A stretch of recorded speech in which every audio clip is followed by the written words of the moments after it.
M R के झा। हम आज के इस वीडियो में सर्कल चैप्टर का, अब जो बोर्ड एग्जाम जो है अब वो बहुत नजदीक है। अब बस 2 महीने के बाद आपके बोर्ड के एग्जाम होंगे।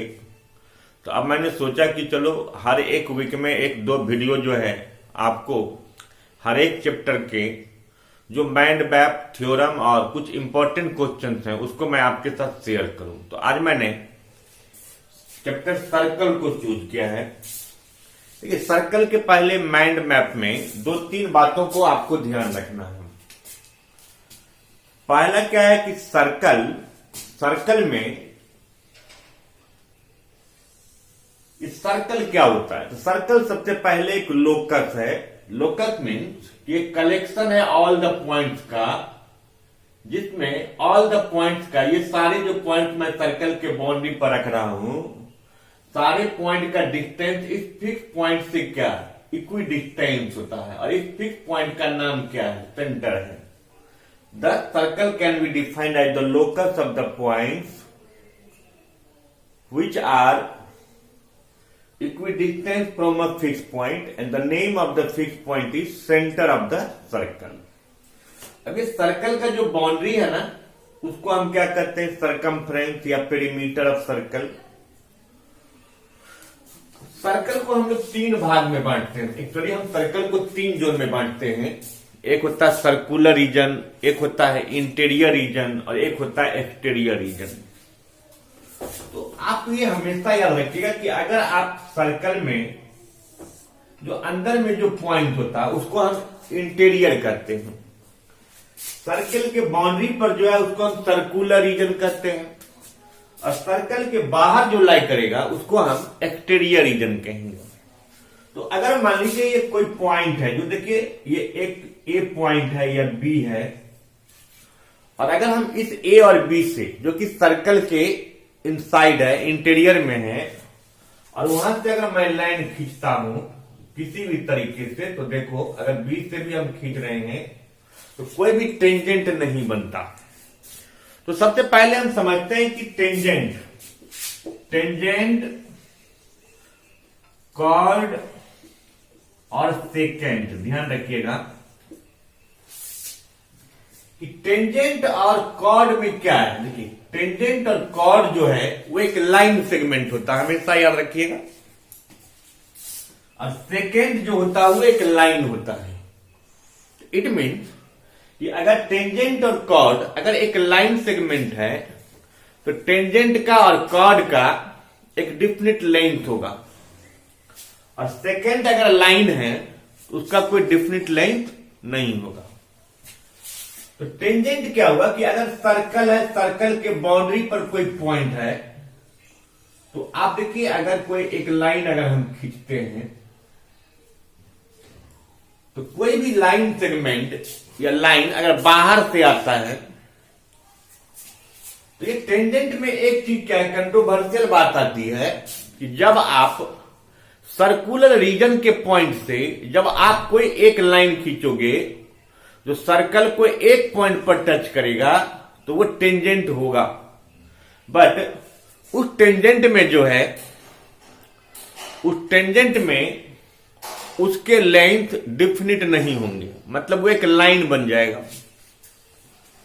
तो टेंजेंट क्या हुआ कि टेंजेंट एक लाइन हुआ जो किसी भी सर्किल को किसी एक पॉइंट पर क्या टच करता है, और जिस पॉइंट पर टच करेगा उसको हम क्या कहेंगे, point of contact of tangent. ठीक है, और ये सर्कुलर रीजन आपने देखा, तो सर्कुलर रीजन से हम कितने टेंजेंट खींच सकते हैं, सिर्फ और सिर्फ एक टेंजेंट खींच सकते हैं। याद रखिएगा, अगर कोई पॉइंट सर्कल के इंटीरियर रीजन में है तो from interior region of the circle no tangent can be drawn. Clear. उसके बाद अगर मान लीजिए कोई सर्कल ले लीजिए, कोई एक एक्सटर्नल पॉइंट ले लीजिए ए, और इससे हम अगर ऐसे खींचते हैं, देखिए 2 लाइन आया, एक एक्सटर्नल पॉइंट से आपने 2 लाइन लाया जो सर्कल से एक पॉइंट पर हर एक लाइन क्या टच कर रहा है, तो आप इसको क्या कहेंगे कि एक्सटीरियर रीजन में जो पॉइंट होता है इससे हम दो टेंजेंट खींच सकते हैं, ठीक है। इंटीरियर रीजन से no tangent can be drawn, from circular region only one tangent can be drawn. अब मैं बता रहा था कॉर्ड और सेकेंड की बात, टेंजेंट समझ गए कि इंटीरियर रीजन से no tangent can be drawn, from circular region one tangent can be drawn and from exterior region two tangent can be drawn, ठीक। अब अगर कोई फिर एक सर्कल यहां बनाए हैं, तो इस सर्कल में अगर सर्कल के बाउंड्री पर अगर हम दो पॉइंट लेते हैं, बस इसको ज्वाइन कर दीजिए आप ए बी, तो आप इसको क्या कहेंगे, ये कॉर्ड है और इस ए बी का एक डिफिनिट लेंथ होगा, यानी ए बी क्या है, कॉर्ड है। और अगर इसी ए बी को अगर आप दोनों तरफ एक्सटेंड कर दीजिए, बढ़ा दीजिए, तो एक लाइन बन जाएगा जिसका कोई डिफिनिट लेंथ नहीं होता, तो ये सेकेंड हो गया। तो अगर कोई क्वेश्चन आप, और ये कॉर्ड हो गया, तो कोई अगर पूछेगा हमसे कि कॉर्ड और सेकेंड में सिमिलैरिटी क्या होता है, अगर ये क्वेश्चन आएगा तो हम बता सकते हैं कि कॉर्ड और सेकेंड दोनों जो है सर्कल को टू डिस्टिंक्ट पॉइंट पर काटता है, ये हमको याद रखना है। अब है कि अंतर क्या होता है, तो कॉर्ड क्या है, एक लाइन सेगमेंट होता है, कॉर्ड एक लाइन सेगमेंट होता है जो सर्कल को टू डिस्टिंक्ट पॉइंट पर काटता है, और सेकेंड एक लाइन होता है जो सर्कल को टू डिस्टिंक्ट पॉइंट पर काटता है। इसका मतलब कि सेकेंड का कोई डेफिनिट लेंथ नहीं है और कॉर्ड का डेफिनिट लेंथ है। टेंजेंट जो है सर्कल को एक पॉइंट पर इंटरसेक्ट करता है, इंटीरियर रीजन से नो टेंजेंट, सर्कुलर रीजन से वन टेंजेंट और एक्सटीरियर रीजन से दो टेंजेंट हम लोग ड्रॉ कर सकते हैं। इतना ये चीज हमको याद रखना है, इन बातों से आपको कुछ ऑब्जेक्टिव क्वेश्चन पूछे जाएंगे। उसका फिर आएगा कि इस चैप्टर में जो बेसिक बात है, थ्योरम जो है, कौन कौन थ्योरम हमको याद रखना पड़ता, तो पहले अब हम लोग वो समझते हैं। अब इस सर्कल में फिर थ्योरम है, देखिए थ्योरम में क्या है, पहला थ्योरम आता है इसमें कि अगर कोई सर्कल है और सर्कल के सर्कुलर रीजन से अगर हम कोई टेंजेंट खींच दिए और उस पॉइंट ऑफ कांटेक्ट पर अगर हम रेडियस खींच दें या उस पॉइंट ऑफ कांटेक्ट को अगर हम सेंटर के साथ ज्वाइन कर देंगे, तो ये क्या बन जाएगा, रेडियस बन जाएगा। तो आपको हमेशा याद रखना है कि रेडियस जो होता है वो टेंजेंट के पॉइंट ऑफ कांटेक्ट पर क्या, परपेंडिकुलर होता है, यानी radius is perpendicular at the point of contact of the tangent of the circle. की रेडियस जो होता है वो टेंजेंट के पॉइंट ऑफ कांटेक्ट पर हमेशा परपेंडिकुलर होता है, 90 डिग्री बनाता है, ठीक। दूसरा क्या याद रखना है, अभी जैसे हम लोग चर्चा कर रहे थे कि अगर कोई एक्सटर्नल पॉइंट है, तो एक्सटर्नल पॉइंट से आप कितने टेंजेंट खींच सकते हो सर्किल पर, दो टेंजेंट खींचते हो। अगर मान लीजिए किसी ने इसको आगे तक ले आया, तो फिर भी आप टेंजेंट का जो लेंथ लोगे ना, बस A P Q, A P क्या कहेंगे, अगर ये एम है तो आप टेंजेंट ए एम नहीं कहेंगे, ए पी ही कहेंगे और ए क्यू कहेंगे। और याद रखना है कि किसी भी एक्सटर्नल पॉइंट से हम दो टेंजेंट खींच सकते हैं और एक्सटर्नल पॉइंट से जो दो टेंजेंट खींचे जाएंगे, दोनों टेंजेंट की लंबाई क्या बराबर होगी। मतलब हम ये कह सकते हैं कि the length of tangents drawn from an external point to a circle are equal in length. कि किसी भी एक्सटर्नल पॉइंट से अगर हम सर्कल पर दो टेंजेंट खींचते हैं तो उसका लेंथ क्या बराबर होगा। मतलब ये ए क्या है, एक्सटर्नल पॉइंट है, और यहां से हमने दो टेंजेंट ए पी और ए क्यू खींचा है और दोनों का लेंथ बराबर होगा। इन केस अगर आपको प्रूफ करने के लिए दे दिया, आप कहोगे कि इसको कैसे हम प्रूफ करेंगे, मान लीजिए, तो आप इस पर एक पॉइंट ले लो। जैसे अभी मैं क्या बता रहा था कि रेडियस जो होता है वो परपेंडिकुलर होता है, इसको कैसे हम प्रूफ करेंगे। तो बाहर में एक पॉइंट ले लेते हैं सर्कल के बाहर जो इसी लाइन पर आता है, और ओ को इसके साथ ज्वाइन कर दो जो सर्कल को एम पर मिलता है। अब आप देखो ओ एम क्या है, किसका पार्ट है, ओ आर का। तो ओ एम अगर ओ आर का पार्ट है तो पार्ट जो होता है वो होल से छोटा होता है। तो ओ एम छोटा है किससे, ओ आर से। बट ओ एम क्या है, सर्किल का रेडियस भी है, और ओ एम अगर रेडियस है तो ओ आर भी, ओ ए भी क्या है, सर्किल का रेडियस है। यानी ओ ए भी क्या, अगर ओ एम ओ आर से छोटा है और ओ एम के बराबर अगर ओ ए है तो ओ आर में और ओ ए में कौन छोटा हो गया, ओ ए छोटा हो गया। और चूंकि ये नियम है कि किसी भी प्लेन में किसी भी दो पॉइंट्स के बीच का जो शॉर्टेस्ट डिस्टेंस होता है उसको हम हमेशा हाइट कंसीडर करते हैं। वो हाइट होता है, वो परपेंडिकुलर कहलाता है, वो एल्टीट्यूड कहलाता है। ठीक है, क्लियर? इतना तो हम इसको प्रूव कर सकते हैं। अब अगर कोई हमको कहा कि प्रूव करो कि AP बराबर AQ, इसको भी हम बड़ी आसानी से प्रूव कर सकते हैं। ये मान लीजिए सेंटर है, O को P के साथ और Q के साथ ज्वाइन कर दीजिए। अभी आप देखो कि अभी हम लोग जस्ट प्रूव किए हैं क्या, कि रेडियस क्या होता है, टेंजेंट के पॉइंट ऑफ कांटेक्ट पर परपेंडिकुलर होता है। यानी P और Q क्या 90 डिग्री बना रहा है। कंस्ट्रक्शन में आप O को A के साथ ज्वाइन कर दीजिए। अगर हम O को A के साथ ज्वाइन कर देते हैं तो दो ट्रायंगल बन जाता है, एक OPA जो कि एक राइट एंगल ट्रायंगल है, और एक क्या बन जाता है, एक बन गया OPA और एक बन गया OQA। दोनों को कंग्रुएंस करना है। तो OP बराबर क्या है, OQ। ये राइट एंगल दिया ही हुआ है, जस्ट थ्योरम प्रूव किए हैं हम लोग। और OA क्या है, दोनों ट्रायंगल के लिए कॉमन है। इसमें राइट एंगल सामने का साइड हाइपोटेन्यूज और वन साइड आ रहा है, तो RHS से क्या हो गया, दोनों कंग्रुएंस हो गया। जब दोनों कंग्रुएंस हो गया तो बाय सिंप्लिसिटी AP और AQ क्या बराबर होगा। क्लियर? चलिए अब इसी को अगर हम थ्योरम नंबर 3 में चलते हैं। अब ये देखो, ये देखते हैं PAQ ये क्या कहेंगे, ये जो एंगल पूरा बन रहा है इसको आप क्या कहेंगे कि दोनों टेंजेंट के बीच का एंगल है। और जब किसी भी एक्सटर्नल पॉइंट से जब हम दो टेंजेंट खींचते हैं तो दोनों टेंजेंट के बीच का जो एंगल बनता है उसको हम एंगल ऑफ इंक्लिनेशन कहते हैं। ठीक? और जब हम एक्सटर्नल पॉइंट को सेंटर के साथ ज्वाइन कर देते हैं तो ये जो इंक्लाइंड एंगल था टोटल, ये दो इक्वल पार्ट में बाइसेक्ट हो जाता, मतलब ये एंगल और ये एंगल भी बराबर होगा। कैसे?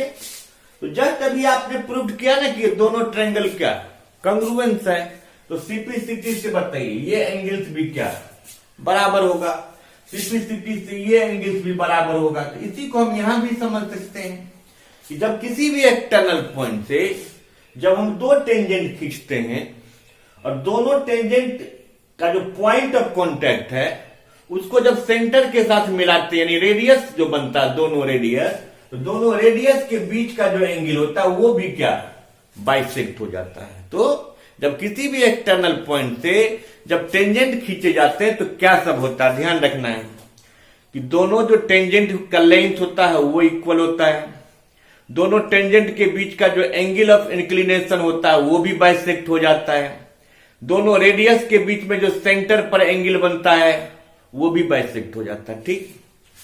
अब एक चीज और है, अगर मैं इसको मिटा दूं, अब इसको देखिए फिर ध्यान दीजिए, एक क्वेश्चन तब आएगा कि कोई पॉइंट है जो सर्कल के बाहर में एक्सटर्नल पॉइंट है, उससे जब आप टेंजेंट खींचते हैं दो, तो दोनों टेंजेंट सर्कल से कहीं ना कहीं मीट करता होगा, जैसे P और Q पर मीट कर रहा है। और उस पॉइंट ऑफ कांटेक्ट को जब हम सेंटर के साथ मिला देते हैं तो सेंटर के साथ मिलाने के बाद जो क्लोज फिगर बनता है वो क्या बनता है, आप देखो एक क्वाड्रिलेटरल बनता है। ठीक है? और ये जो क्वाड्रिलेटरल बनता है ये हमेशा याद रखिएगा कि ये कौन साइक्लिक बनता है या साइक्लिक बनता है।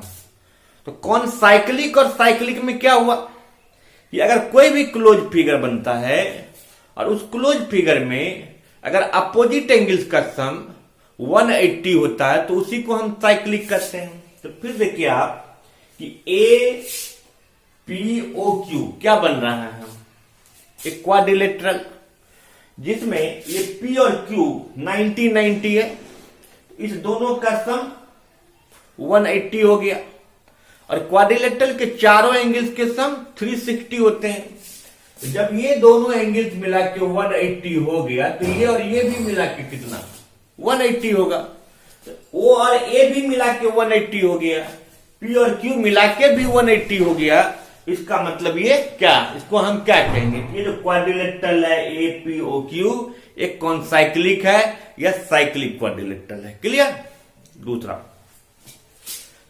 अगर मान लीजिए किसी भी सर्किल में, अब आगे आपको क्वेश्चन देगा कि किसी भी सर्कल में अगर आप डायमीटर खींचते हो, मान लो ये डायमीटर है, तो निश्चित है कि डायमीटर क्या होता है, एक लाइन सेगमेंट होता है, एक कॉर्ड होता है जो सेंटर से पास करता है, और कॉर्ड का एक डिफिनिट लेंथ होता है जो सर्कल को 2 डिस्टिंक्ट पॉइंट पर काटता है। ये जिस पॉइंट पर काटा ये ए और बी, इसको हम क्या कहेंगे कि ये डायमीटर का एंड है। तो हमेशा याद रखिएगा कि डायमीटर के एंड से आप 2 टेंजेंट खींच सकते हो, और डायमीटर के एंड से जो आप टेंजेंट खींचोगे वो हमेशा पैरेलल होता है। कोई कहेगा कि प्रूफ करो, तो आप बता सकते हो कि ओ ए क्या है, बताइए, सर्किल का रेडियस है, इसलिए ये 90 डिग्री है। ओ क्यू भी क्या है, ओ बी भी रेडियस है, इसलिए ये भी 90 है। बट दोनों का सम 180 हो गया, और ये कोई इंटीरियर एंगल्स बना रहा है, इसीलिए ये क्या पैरेलल होगा। क्लियर, कोई दिक्कत। अब देखते हैं इसमें और क्या देगा। अब आपको जो बेसिक बात जो माइंड मैप था, इतना चीज आपको याद रखने पड़ेंगे। और इसमें जो कुछ क्वेश्चंस आता है, जो कि सबसे पहले छोटा छोटा क्वेश्चन को देखते हैं। क्वेश्चन क्या देगा, देखिए आप इस फिगर पर ध्यान दो, ये पी ए और ओ है, तो ये जो ओ ए देखते हैं ना, इसको आप क्या कहेंगे, सेंटर से इस एक्सटर्नल पॉइंट का डिस्टेंस, इसको हम डिस्टेंस कहते हैं। और इसको क्या कहते हैं, लेंथ ऑफ टेंजेंट कहते हैं। और इसको क्या कहिएगा आप, रेडियस। तो आपके पास 3 चीज है, लेंथ ऑफ टेंजेंट, डिस्टेंस और रेडियस। अभी हम लोग पढ़े थे कि रेडियस क्या होता है, टेंजेंट के पॉइंट ऑफ कांटेक्ट पर परपेंडिकुलर होता है। इसका मतलब ओपीए क्या बन गया, एक राइट एंगल ट्रायंगल बन गया। और जब ये राइट एंगल ट्रायंगल बन गया तो ये क्या हो गया बताइए, जो डिस्टेंस है ये हाइपोटेन्यूज बन गया। और ये दोनों, एक को परपेंडिकुलर एक को बेस मान लीजिए। तो अगर रेडियस और लेंथ ऑफ टेंजेंट देगा, डिस्टेंस कहेगा, तो निकाल देंगे ना कि डिस्टेंस बराबर मतलब क्या है, हाइपोटेन्यूज निकालना, √p² प्लस b²। इनकेस अगर डिस्टेंस दे देगा और इस दोनों में से रेडियस या लेंथ में से कुछ निकालना होगा, तो फिर आप क्या माइनस करके उसको निकाल सकते हो। जैसे p² यानी लेंथ ऑफ टेंजेंट बराबर √ क्या, डिस्टेंस का स्क्वायर माइनस रेडियस का स्क्वायर।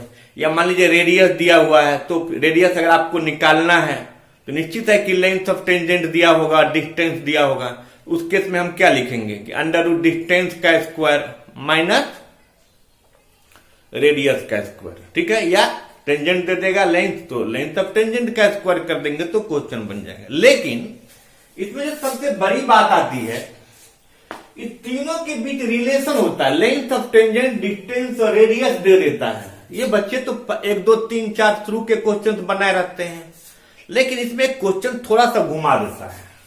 अब ट्वीट क्या करता है कि दे देता है क्या कि किसी एक्सटर्नल पॉइंट से 2 टेंजेंट खींचा जाता है, और दोनों टेंजेंट्स के बीच का जो एंगल ऑफ इंक्लिनेशन है वो 60 डिग्री है। बताइए, अगर एंगल ऑफ इंक्लिनेशन 60, अगर आप इसको ज्वाइन कर दोगे तो ये कितना हो जाएगा ऊपर वाला एंगल, क्योंकि अभी आप देखे थे कि अगर आप उसको सेंटर के साथ ज्वाइन करते हो तो बाइसेक्ट कर देता है। अब इसमें एक ही चीज दिया, ये 30 डिग्री है। अब रेडियस दे दिया है कि 7 सेंटीमीटर है। अब क्वेश्चन दे देगा कि लेंथ ऑफ टेंजेंट निकाल लो, या डिस्टेंस निकाल लो। तो फिर यहां पर क्योंकि तीनों में से एक ही दिया हुआ है, अगर 2 दिया होगा तो आप पाइथागोरस थ्योरम यूज करोगे, लेकिन अगर एंगल दे देगा, कोई एक ही इंफॉर्मेशन देगा, तो आपका काम पाइथागोरस थ्योरम से नहीं होगा। इसके लिए आपको ट्रिगोनोमेट्री में जाना पड़ेगा। जैसे मान लीजिए क्वेश्चन है कि रेडियस दे दिया, अब ले लीजिए कि लेंथ ऑफ टेंजेंट निकाल लो या डिस्टेंस निकाल लो। तो पहले हम लेंथ ऑफ टेंजेंट को ही लेते हैं। देखो ये 30 के लिए ये क्या बन गया, परपेंडिकुलर, और ये क्या है बी, और ये है हाइपोटेन्यूज। तो अगर हमको P दिया हुआ और B निकालना है तो हम P बाय B करेंगे, और P बाय B क्या होगा, टेन थीटा, यानी OPA में OP बाय AP कर दीजिएगा तो क्या टेन थीटा, और थीटा कितना है बताइए 30 डिग्री। तो OP की दिया हुआ 7 बाय AP और टेन 30 का वैल्यू 1/√3, इसको सॉल्व करेंगे तो क्या AP मिल जाएगा ना 7√3, यानी लेंथ ऑफ टेंजेंट कितना 7√3 मिल गया। अगर ये लेंथ ऑफ टेंजेंट नहीं पूछ रहा था, मान लीजिए डिस्टेंस पूछ रहा था, तो ये क्या हो गया, परपेंडिकुलर दिया है, हाइपोटेन्यूज निकालना, P बाय H लिखोगे तो साइन बनेगा sin 30, H बाय P लिखेंगे तो cosec 30, कोई फर्क नहीं पड़ेगा। तो भी आप बना सकते हो कि OP by OA is equal to P by H बन गया तो sin 30, OP 7 by OA, sin 30 का वैल्यू कितना 1/2, तो OA कितना हो गया बताइए 14 सेंटीमीटर। इस तरह से हम इस क्वेश्चन को बना सकते हैं। क्योंकि आज इस चैप्टर का फर्स्ट वीडियो हम बनाए हैं, फिर हम आपको इसमें 2 और वीडियो बताएंगे जिसमें जितने भी अच्छे अच्छे क्वेश्चंस हैं, 10 क्वेश्चंस लगभग हैं, वो हम आपको इस वीडियो के माध्यम से बताएंगे। तो आज का ये वीडियो बस यहीं पर एंड करते हैं, फिर नेक्स्ट पार्ट में फिर हम आपको बताएंगे। Thank you.